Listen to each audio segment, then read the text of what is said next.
Alright, so here we have a Dell Venue Pro 11, and we are going to wipe it out, get rid of the Windows 8 and other stuff that's on here, and upgrade it to Windows 10. But we might as well give you a nice full tour while we're here. This is meant to be opened. You can just stick your thumb into there. Unlike most tablets, you can get right into this one. So just for fun, let's pull it apart and I'll show you. It just comes off. Right, so battery, easy to change if you need to, if it gets old at some point. Other than that, there's really nothing else to change in here, but at least you can get to the battery. It's also a nice soft rubber cover. So let's pop that back on. Just squishes on. There we go. Now, let's flip it over. So this is 11-inch from there to there. And as I said, we're going to upgrade this to Windows 10. Well, actually, we're not going to upgrade it. We're going to replace it with Windows 10 legally. So what we do, I also have a type cover for it, as they called it. It just sits like that. I'm not a big fan of the type cover, but it does work. So we just pop it in, and as you can see, it's magnetic. There it is, just pops on. Then this pops up like that, and you're on your way. Works okay. I'm not a huge fan. It keeps slipping and things like that. So I'm going to put it down so you can see better. And the only reason I'm powering this up is so that you can see the Windows 8 on it, which is what it shipped with. Now, to make this happen, what you need to do is, there's only one USB port on here. So what you need to do is have a USB hub, much like this one. And a USB hub is not enough. It needs to be a powered USB hub. So this USB hub is plugged into, well, you can't see it, but it's just off camera, but it's right there. So it is plugged in, it has electricity to it. And if you don't have that, it will not work. This only puts out, I think, 500 milliamps, and that's not enough to charge, to plug in a keyboard, a mouse, and your USB stick. So let's plug that in, get that out of the way while that's coming out.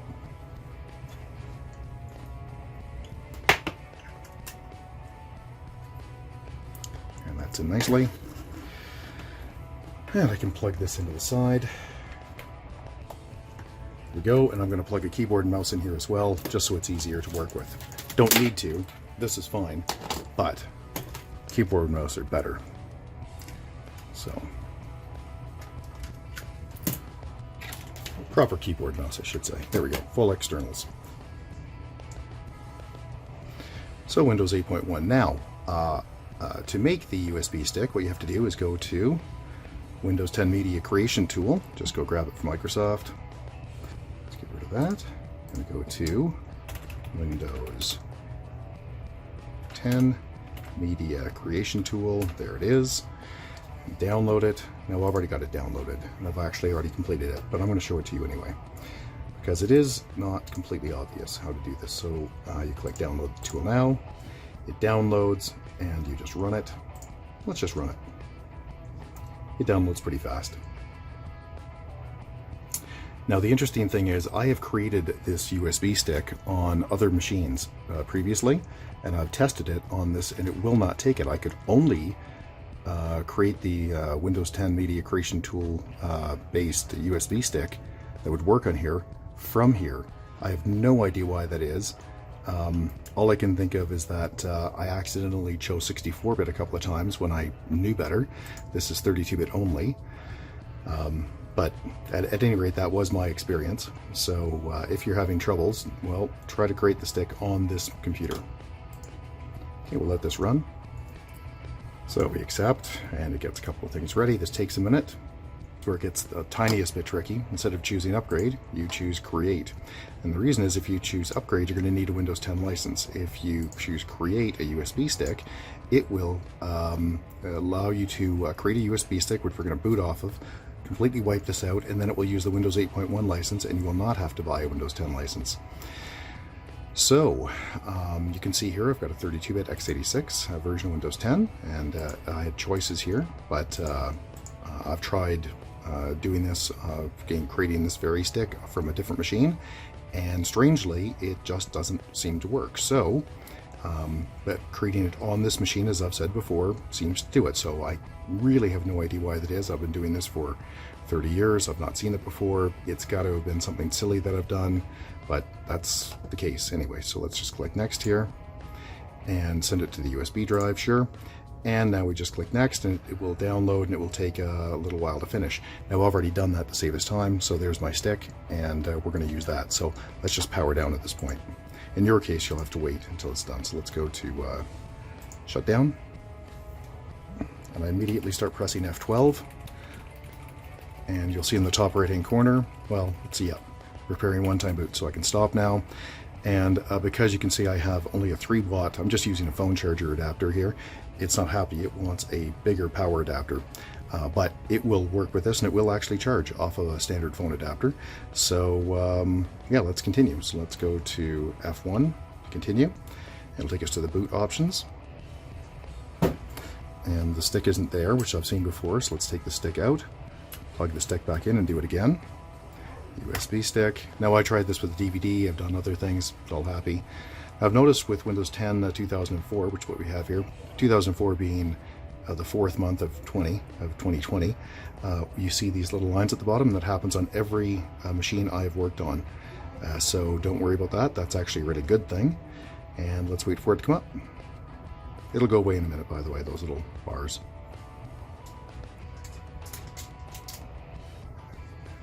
Okay, so here we are. Let's just click next on this and install now. And the next step is going to be the license agreement and the version, and then it's going to ask about the drive. So we're going to wipe the drive out completely. Okay, so you carefully read the license agreement. Next, and I don't want to upgrade. You definitely want to choose custom here, and you want to wipe everything out. So go in. If you don't see the options here, you'll have a button over here that says options, and select that. So go in and just dump 100% of these partitions. They are not required.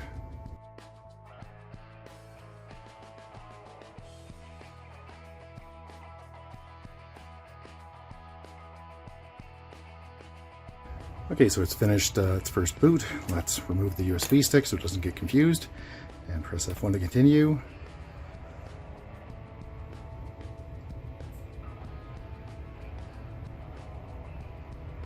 There we go.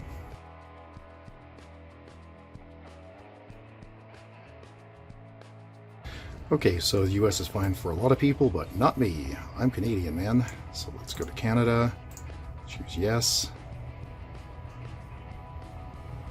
And we'll run through this. This doesn't take that long, although it's a bit stodgy. Thanks to European GDPR. There's a bunch of questions now, so let's click yes on the keyboard. That's fine. I don't have a second keyboard. It's going to want to go to the network. It's going to want me to sign in, blah, blah, blah. Get connected. Network. I'm going to say I don't have internet yet, and I'm going to click continue with limited setup, and it crashed. Well, that's special. Didn't expect that. Let's reboot and see what happens. So this time I'm just going to leave it at US, although I don't think that makes the slightest difference for this problem. I think we got a hardware conflict. Now keep in mind that if you haven't already done it, it's a good idea to flash your BIOS, and I have the BIOS running the most current one, which I think was 2018. So quite an upgrade from the version it had previously. Let's click next here. Okay, I don't have internet. And this time I'm going to select connect now, see if that blows up. Yeah, it's not going to work. Let's see what we get here. Okay, I'm going to let it sit for a second and see if it'll run. And let's see what happens here. Giving it an extra minute. There we go, wonderful. Okay, so I'm going to say X, next. I don't want a password.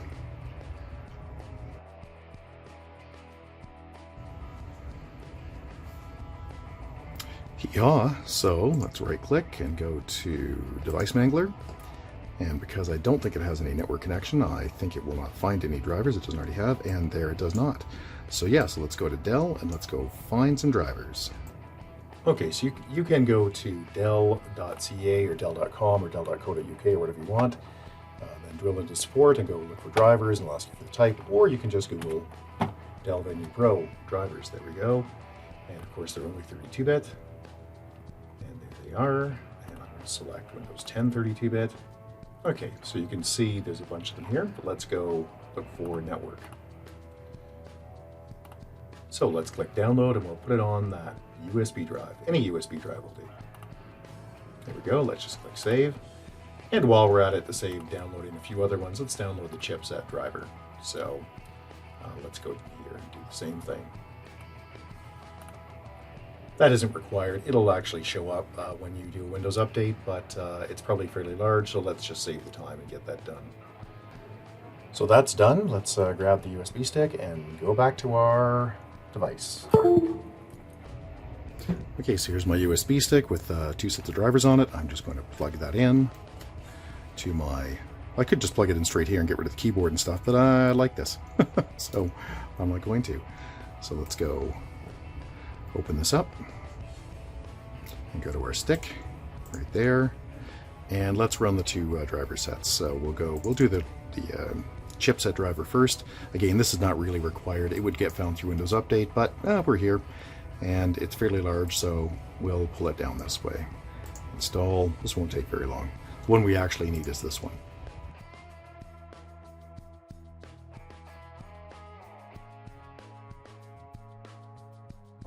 English US is fine.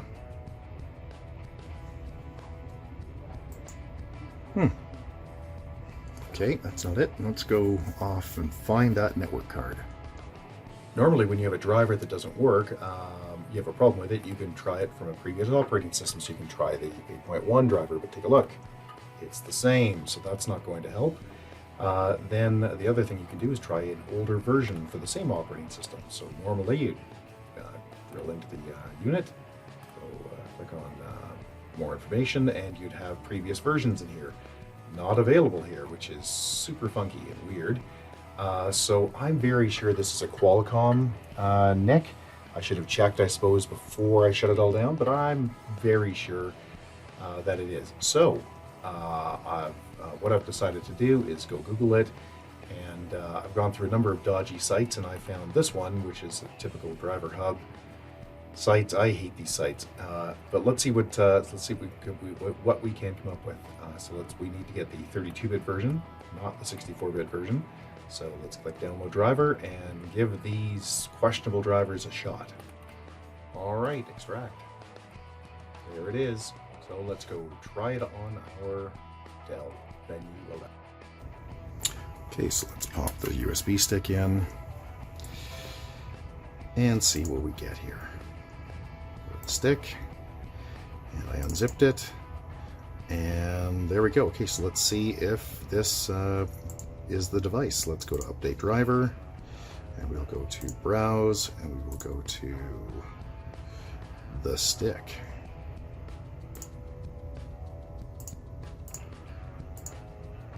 Not it.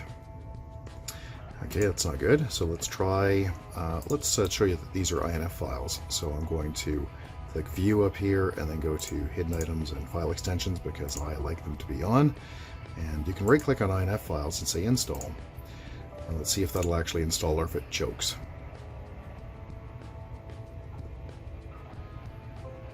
Yay! It installed. Look at that. Cool. Okay, so there it is.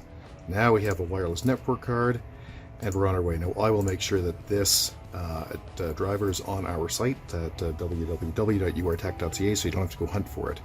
So let's go here and get connected to our Wi-Fi. Yeehaw, Billy, we're connected. Now we can right click on this device and we can say update driver. We could just go to Windows Update, but let's force it. We already know that all the core stuff's functional already, just out of the box, like most importantly the touchscreen. From looking at previous people that have tried to get these Dell Venue 11s running Windows 10, that seems to be the stopping point. But with this version of Windows, which we'll just show you, WinVer. Oops, I put a space in there. I don't know why I did that. There we go. You can see that this is, again, 2004, better known as Windows 10 April 2020. Now let's while we're here, let's take a quick look at Task Manager and let's see what the performance is. So we'll go to There we go. 4 CPUs, 2 gig of RAM, and SSD, which is wonderful. Got my removable stick, which I'm going to unplug now, not because I have to, but because it isn't adding anything. So Microsoft Edge has been replaced with new Microsoft Edge, better known as Credge, which is Google Chrome version. And yeah, the first thing I want to do typically when I get a machine going is get that installed.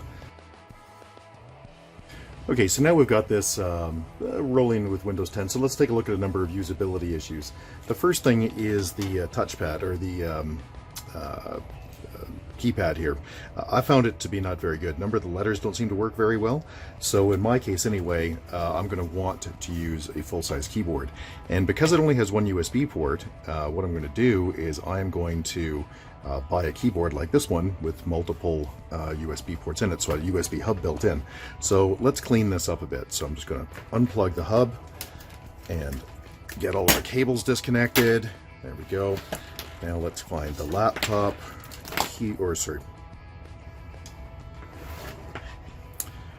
there's the keyboard. Let's plug that in. By the way, in case you're wondering why the light keeps going out, it's because I'm blocking the light from behind me, and so this dims up because it thinks we're in a darker room, but it's just that I'm getting in the way. It won't do that in your case. There we go. So now that's plugged in, and now I can take my USB keyboard and I can plug my USB mouse into it like that. There we go, and I still have space for another USB item, printer or whatever else. So that just makes things a little tidier. Now, let's take a look at some of the specs. Take a look at how much hard drive is remaining. Okay, so there's 40 gig left out of the, roughly 64. So this is quite a lot. There's no need to panic on that. That's a good thing. So it's a full 1080p screen, which is kind of nice, and it looks bigger because we have it set on 150% zoom, so it's a nice screen. And while we're doing that, let's bring up Task Manager, see what's going on. And not a whole lot. Looks like Task Manager is doing its thing. CPUs, you can see the 4 cores, 2 gig of RAM, drive looks fine. Yeah, there we go. Wi-Fi looks fine. Everything looks okay. Okay, so that's good. So let's go install our friend Passmark. Now to do this, I needed an old version because it requires 32-bit, and Passmark is just 64-bit now. Now you may notice the screen dimming from time to time, and that's because I'm standing in front of a light, and that makes the light sensor think that we're in a darker room, and then it darkens up the screen. See? Now if I step away from the light, you'll see that there we go. So the light sensor is working fine. All right, let's run through these tests.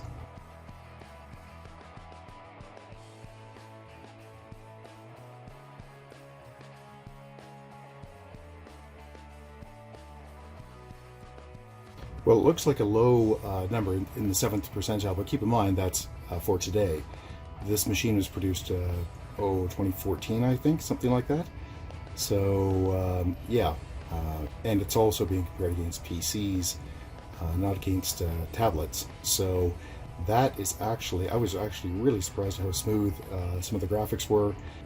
Yeah, this will work just fine as a tablet, and to do all the basic Windows stuff, checking mail, running apps like Teams, yeah, basic stuff. If you want to play games, this is not the device for you. But if you want to run business apps, this will work very well.